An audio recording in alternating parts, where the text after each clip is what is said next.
Jogi Ramesh arrest ద్వారా బట్టబయలవుతుంది. మరి పచ్చిగా దాన్ని ఎట్లా వర్ణించాలో తెలియనంతగా ఆ కేసు, ఆ అరెస్ట్, జోగి రమేష్ అరెస్ట్ చూస్తాం.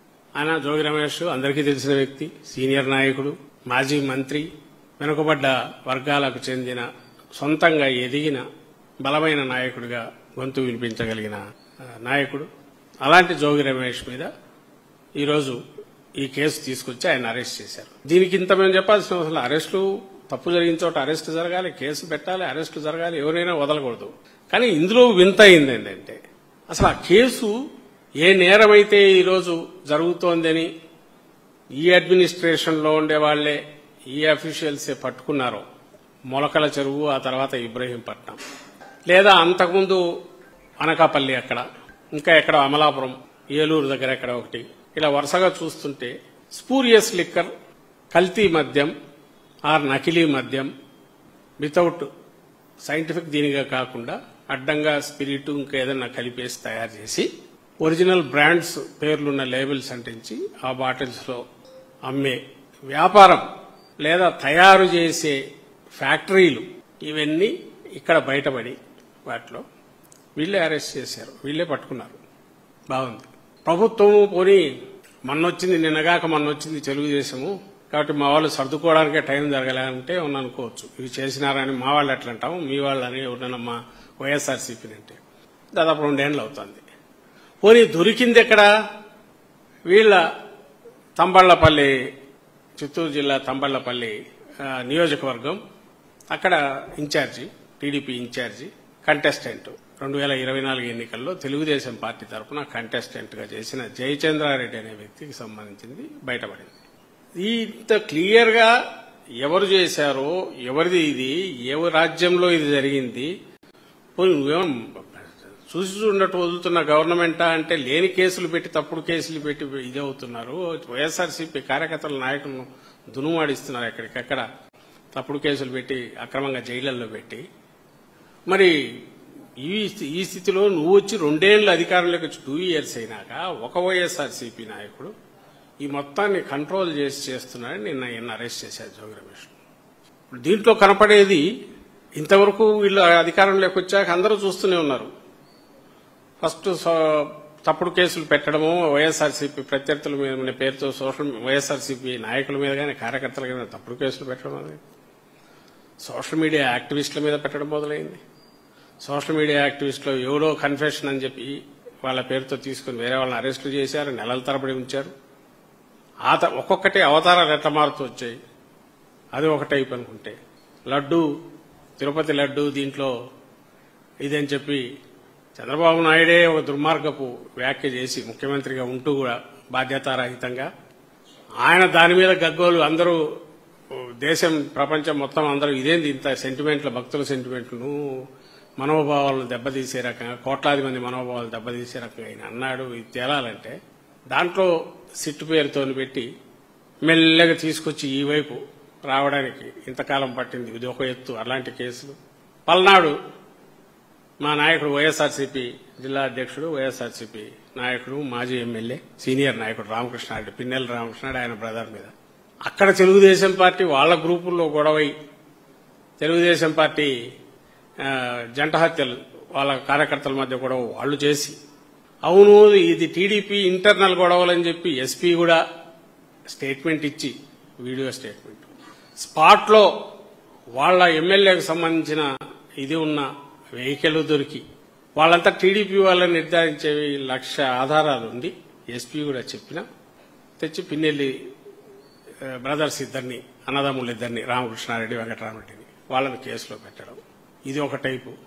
మొన్న ఇక్కడ సవీంద్ర రెడ్డి ఆయన సోషల్ మీడియా ఇదేదో చేశాడని అది కన్ఫెషన్ కింద ఇంకోటి చూపించి ఇతన్ని పట్టుకుని అది సరిపోదేమో అని చెప్పి మళ్ళీ దీని కింద కాళేమో అని చెప్పి గంజాయి ప్యాకెట్ పెట్టి, అదృష్టవశాత్తు ఆ టైమింగ్స్ కుదరక హైకోర్టులో సీరియస్ ఇది ఇచ్చి మళ్ళీ సిబిఐకని వాళ్ళు రెఫర్ చేసి హైకోర్టు రియాక్ట్ అయ్యి సీరియస్ గా స్పందించడం వల్ల అతను బయటపడ్డాడు. కానీ లేదంటే అతను లోపల పోయేవాడు. ఆ పేరు చెప్పి ఇప్పుడు లోపల ఇంకొక ఎడ్యుకేటెడ్ యూత్ వాళ్ళని లోపల పెట్టేశారు, ఇంకా బయటకు రాలా, నడుస్తోంది బెయిల్ కోసం.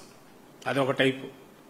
మొన్న మాకు అది అది ఇంకా విచిత్రమైనది. తునిలో ఒక మైనర్ బాలిక మాలెస్టేషన్ జరిగితే అతను ఒక టీడీపీ నాయకుడు పచ్చ చొక్కా వేసుకున్న ఫోటోల్లో కూడా ఉన్నాడు.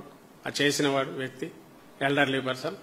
అతన్ని పట్టుకున్నట్టు పట్టుకుని ఎప్పుడైతే అప్రోర్ స్టేట్ అంతా ప్రజల్లో విపరీతమైన ఇది వచ్చి ఏంటి ఇంత ఘోరము వీళ్ళకి అడ్డోదుపు లేకపోయింది. ఎందుకంటే ఏ రోజు పేపర్లో చూసినా ఏ రోజు మీడియాలో చూసినా ఎక్కడో చోట బాలికలకు లైంగిక వేధింపులు, మహిళలకు వీళ్లకు అసలు ఎట్లా లేకుండా ముఖ్యంగా మహిళలకు సంబంధించినంత వరకు లైంగిక వేధింపులు విపరీతంగా కేసులు పెరిగిన నేపథ్యంలో ఈ చిన్న బాలికను ఈమెను తీసుకెళ్లి ఓ టీడీపీ లీడర్ చేశాడని బాగా అప్రోర్ రావడంతో ఉలిక్కిపడి అతన్ని కస్టడీలోకి తీసుకుని నీళ్లు లేని చెరువులో, నీళ్లు పెద్దగా లేని చెరువులో మరుసటి రోజు ఆయన దూకి ఆత్మహత్య చేసుకున్నాడు. కస్టడీలోంచి పోతుండగా పక్కకు వెళ్లి అక్కడి నుంచి తను సముద్రం దాంట్లో చెరువులో దూకించాడు. ఆ చెరువులో చూస్తే నీళ్లు అంత మనిషి మునిగాయి, చనిపోయేంత లోతు నీళ్లు లేవని రిపోర్ట్లు వస్తున్నాయి. కానీ చనిపోయాడు. మరి అంటే ఏం జరిగి ఉంటుందనే సస్పీషియస్ దీని కింద మరి పెట్టారు లేదు నాకు డౌట్. కంప్లైంట్ అయితే ఇచ్చినట్టు అది ఒక పార్ట్ అయితే, అతని కొడుకు ఆ రోజు ముందు రోజు మాకు అనుమానాలున్నాయి మా తండ్రి మీద డౌట్ అని వాళ్లే కొడుకు కూతురు చెప్తారు. మరుసటి రోజు అదే కొడుకుతో కంప్లైంట్ లాడ్జ్ అవుతుంది. ఏమని, ఎవరైతే ఒక చిన్న అమ్మాయి మీద ఇతను కొంచెం ఏజ్డ్ ఇతను తోటలోకి తీసుకెళ్లి అసభ్యంగా ప్రవర్తిస్తున్నాడు, ఆమెను వేధిస్తున్నాడు చిన్న అమ్మాయిని అని గమనించిన ఒక విజిల్ బ్లోయరు అతను ఒక వీడియో తీసి బయటెక్కడ పంపల స్కూల్ అథారిటీస్కో హెడ్ మిస్ట్రెస్కో వాళ్ళకు పంపించి అమ్మా ఇట్లా జరుగుతుంది చూసుకోండి అంటే ఆ నేరానికి ఇతని దగ్గర నుంచి కంప్లైంట్ తీసుకుని ఎవరైతే చనిపోయిన అతని కొడుకు నుంచి కంప్లైంట్ తీసుకుని ఫోక్సో కేసు పెట్టారు. అండ్ అదర్స్ అన్నారు. అదర్స్ లో ఎవరంటే వైఎస్ఆర్సీపీ వాళ్ళని తీసుకెళ్లి రోజు కొడుతున్నారట. ఏదో పేరు చెప్పడం తీసుకెళ్లడం అంటారు. అసలు ఏమి సంబంధం అంటే చెప్పేవాడు లేడు. నీకు రిజిస్టర్ అయ్యి ఎఫ్ఐఆర్ అయితే తప్ప కేసు ఉన్నట్టుండదు. ఇది ఒకటి నడుస్తుంది.